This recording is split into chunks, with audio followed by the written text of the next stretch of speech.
आज की ये वीडियो उन सब लोगों के लिए है जो दुबई जाना चाहते हैं, दुबई में रह रहे हैं, क्योंकि आज की इस वीडियो में हम बात करेंगे कि क्यों दुबई पाकिस्तानियों को निकाल रहा है।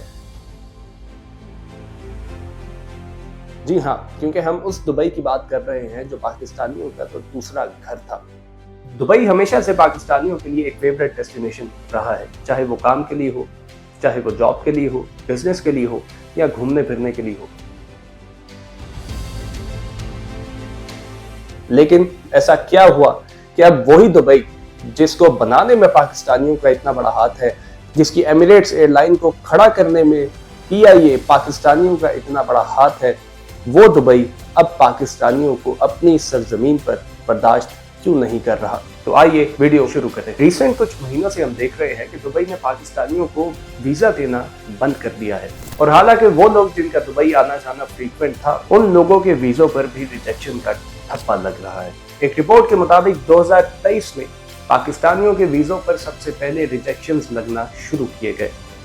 पाकिस्तानी का दुबई का वीजा रिजेक्ट होने लगा, और इसका नुकसान सबसे ज्यादा उन पाकिस्तानियों को हुआ जिनको दुबई में बैठी बड़ी बड़ी मल्टीनेशनल कंपनी से अपॉर्चुनिटीज आई, और उनको उन कंपनीज ने वीजा स्पॉन्सर किया, लेकिन फिर भी उन पाकिस्तानियों का वीजा नहीं लग सका। दोस्तों, इस बात का थोड़ा सा बैकग्राउंड मैं आप लोगों को बताता चलूं कि जो लोग दुबई को जानते हैं और जो दुबई का जो वीजा प्रोसेस है उसको जानते हैं, उनको ये मालूम है, उनको ये पता है कि दुबई में काफी सारे वीजा अपॉर्चुनिटीज अपनी निकाली हुई हैं, और खास तौर पर उन लोगों को अट्रैक्ट करने के लिए जो कि अपनी अपनी फील्ड्स में बहुत माहिर हैं, हुनहार हैं। उन सब के लिए अलग अलग टाइप के वीज़ास मौजूद हैं, जैसे कि freelance visa, company visa, residential visa, और खास तौर पर गोल्डन वीज़ा जिसका आप लोगों ने बहुत जिक्र सुना होगा।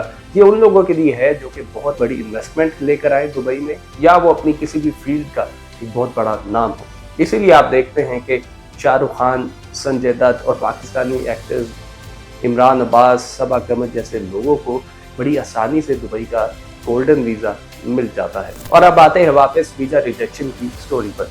UAE की जो मिनिस्ट्री ऑफ फॉरेन अफेयर्स है, उससे जब एक्सप्लेनेशन मांगी गई 2023 से आहिस्ता आहिस्ता जब ये एक सिलसिला बनना शुरू हुआ कि पाकिस्तानियों का दुबई का वीजा या रिजेक्ट हो रहा है या डिले हो रहा है, तो उसके लिए फॉरेन अफेयर्स से एक्सप्लेनेशन दी गई कि भाई ये क्यों हो रहा है, क्योंकि पाकिस्तानी को ना तो आदत थी इस चीज़ की, और पाकिस्तानी को यकीन नहीं आ रहा था कि उनका दुबई का वीजा रिजेक्ट हो सकता है, क्योंकि और कुछ हो ना हो दुबई में तो पाकिस्तानी आराम से जा सकते थे।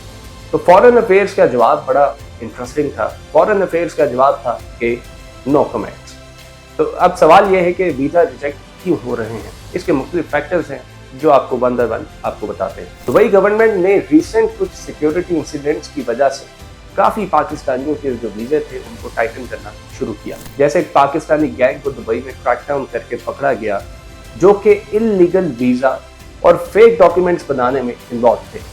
और इस इंसिडेंट ने UAE की जो रेपुटेशन है, क्योंकि दुबई अपने आप को जो मार्केट करता है दुनिया में, दैट इज कि वो एक बड़ा सेफ मुल्क है, वहाँ पर आज़ादी है लोगों को, और वहाँ पर बड़ी बड़ी मल्टीनेशनल कंपनीज, लोग अमेरिकन, ब्रिटिशर्स, इंडियंस, इन जैसी नेशनैलिटीज़ के लोग दुबई में आकर काम कर सके, रहे और दुबई की इकॉनमी को बढ़ाएं।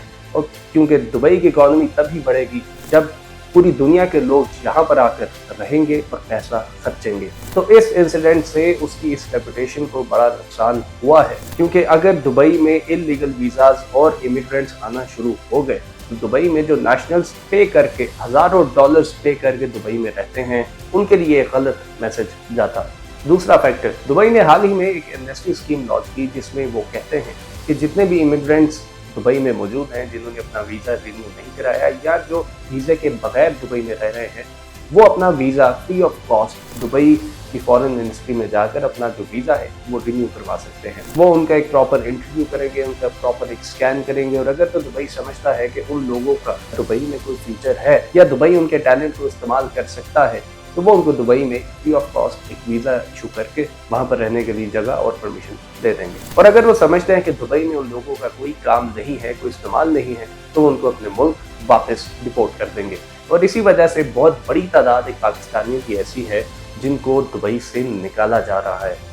तीसरे नंबर पर आता है इकोनॉमिक फैक्टर। कोविड से पहले दुबई में बहुत सारे एक्सपैट्स को, बहुत सारे इमिग्रेंट्स को वहाँ पर जॉब्स, नौकरियाँ मिलती थी। खासतौर पर जो लेबर है जो कंस्ट्रक्शन में यूज़ होती है, वो इंडिया, पाकिस्तान या बांग्लादेश से आती थी। अब तो कोविड के बाद क्योंकि इकोनॉमी स्लो हो गई और वहाँ पर जॉब क्रिएशन और वहाँ पर लोगों का जो काम है उतना टर्नओवर हो नहीं रहा था, तो लोगों ने नौकरियों से एक्सपैट्स इमिग्रेंट्स को निकाल कर स्किल्ड एमिराटीज को जॉब्स देना शुरू कर दी, ताकि दुबई के जो सिटीजन्स हैं, जो अमीराती हैं, उनको नौकरियां मिल सकें, ना कि जो बाहर से नेशनलिटीज़ के लोग लेबर के लिए आते हैं उनको नौकरियां मिले। और इसका सबसे बड़ा निशाना पाकिस्तानी पर। इसका चौथा जो फैक्टर है वो थोड़ा सा डिप्लोमेटिक है, पॉलिटिकल।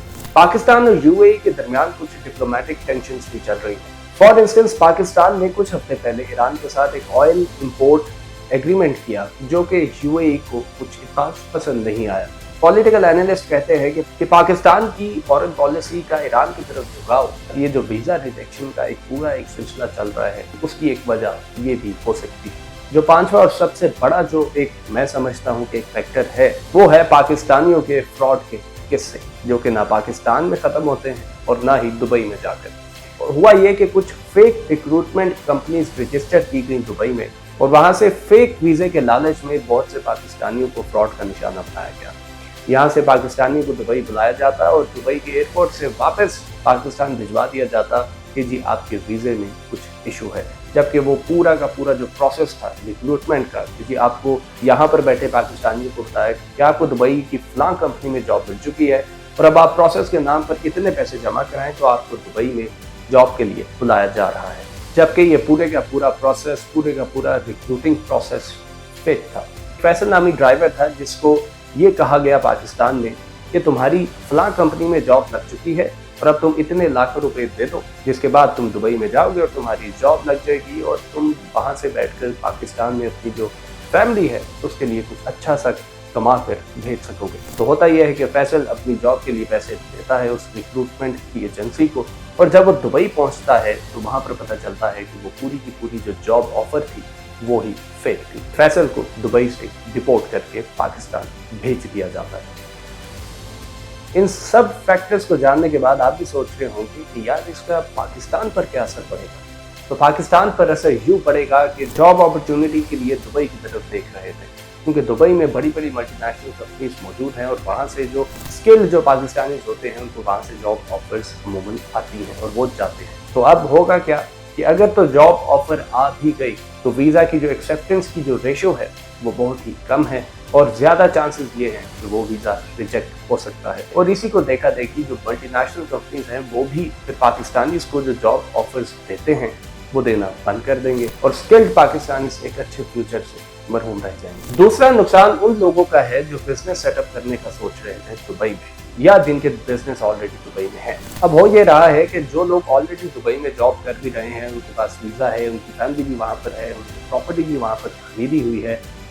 अब इसमें सबसे बड़ा जो नुकसान ये है या डर ये है, जिन लोगों की डेट इस साल की है कि उन्होंने इस साल अपना जो वीज़ा है वो रिन्यू करवाना है, तो बहुत बड़े चांसेस इस वक्त ये देखने में आ रहे हैं उन लोगों के भी वीज़ाज रिन्यू नहीं हो रहे और उनका जो बना बनाया पूरी एक दुनिया है दुबई में, घर है, जॉब है, मतलब बच्चे स्कूल पढ़ रहे हैं, वो सब एक झटके में ख़त्म हो सकता है। और इसी तरह वो लोग जो बिजनेस कर रहे हैं, जिन्होंने पैसा इन्वेस्ट किया हुआ है दुबई में, उन लोगों का भी फ्यूचर इस वक्त कुछ क्लियर नहीं है। और जो लोग बाहर से इस वक्त पाकिस्तान में बैठे सोच रहे थे कि जी दुबई में जाकर बिजनेस करेंगे, तो वो तो अभी बहुत मुश्किल नज़र आता है। तो आखिर में इस पूरी कहानी को सुनने के बाद जो इस वक्त पाकिस्तानियों के साथ हो रही है, इसको जानने के बाद आप क्या सोचते हैं, क्योंकि मुझे कमेंट्स में अपना एनालिसिस लाजमी बताइएगा। और मैं इस सब के बाद, इन तमाम फैक्ट्स को सामने रखने के बाद, मुझे तो ये लगता है कि इसमें सबसे बड़ा जो कसूर है वो खुद पाकिस्तानियों का है। हर चीज़ में हम गवर्नमेंट से कंप्लेन नहीं कर सकते कि पाकिस्तान की जो हुकूमत है वो ऐसे करती है, उसने कुछ डिप्लोमेटिक रिलेशंस मेंटेन नहीं रखे, गवर्नमेंट ने जी पाकिस्तान की रेपुटेशन ख़राब कर दी है। तो सबसे पहले आप लोगों से ये सवाल मेरा है कि पाकिस्तान की हुकूमत के जो लोग हैं वो तो दुबई में नहीं रहते, या जो लोग ये फेक रिक्रूटमेंट एजेंसीज चला रहे हैं वो भी पाकिस्तानी हुकूमत का हिस्सा नहीं है। पाकिस्तान की गवर्नमेंट से उनके उससे कोई ताल्लुक नहीं है। या वो लोग जो दुबई में जाकर भीख मांगने की यकीन करते हैं और पाकिस्तान का नाम बदनाम करते हैं, क्या उनका ताल्लुक पाकिस्तान की गवर्नमेंट से है? नहीं। और एक बड़ा ट्रस्ट था कि दुबई तो पाकिस्तानियों का दूसरा घर है, उसको खराब करते हैं, क्योंकि जाहिर है दुबई ने अपने घर को भी साफ करना है और उसके घर में अगर कोई बाहर से आकर गन मचाएगा, उसके रूल्स फॉलो नहीं करेगा या कोई इलीगल एक्टिविटीज करेगा, तो बेशक उसका कोई नेबर ही क्यों ना हो, उसका कोई रिश्तेदार ही क्यों ना हो, तो कोई भी अच्छा मुल्क इस चीज़ को बर्दाश्त नहीं करेगा। तो आज की जो वीडियो है ये बेसिकली हम पाकिस्तानियों के लिए है, ना कि हुकूमत के लिए, कि हम क्या कर रहे हैं, हमें ये सोचना है। मुझे इजाज़त दीजिए। अल्लाह हाफ़िज़।